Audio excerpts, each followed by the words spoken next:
A series of unfortunate events. But The Bad Beginning by Lemony Snicket. Ch.2, Part 3. This room looks like it needs a little work, Mr. Poe said, peering around in the gloom. I realize that my humble home isn't as fancy as the Bel mansion, Count Olaf said, but perhaps with a bit of your money we could fix it up a little nicer. Mr. Poe's eyes widened in surprise, and his coughs echoed in the dark room before he spoke. The Bel fortune, he said sternly, will not be used for such matters. In fact, it will not be used at all until Violet is of age. Count Olaf turned to Mr. Poe with a glint in his eye like an angry dog. For a moment Violet thought he was going to strike Mr. Poe across the face, but then he swallowed. The children could see his Adam's apple bob in his skinny throat and shrugged his patchy shoulders. All right then, he said, it's the same to me.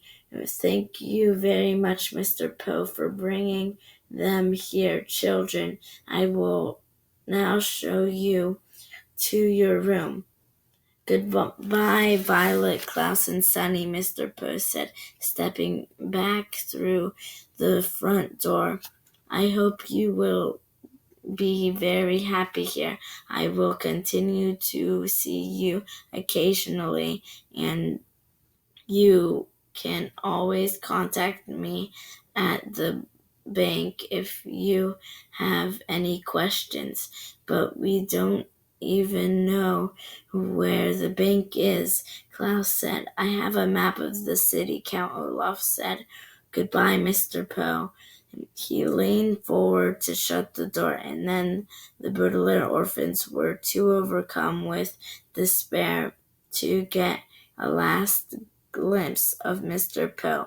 They now wished that they could all stay at the Poe household, even though it smelled, rather than looking at the door. Then the orphans looked down and saw that although Count Olaf was wearing shoes, he wasn't wearing any socks.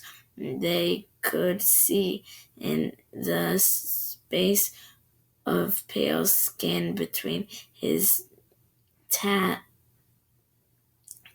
trouser cuff and his black shoe that Count Olaf had an image of an eye tattooed on his ankle, matching the eye on his front door.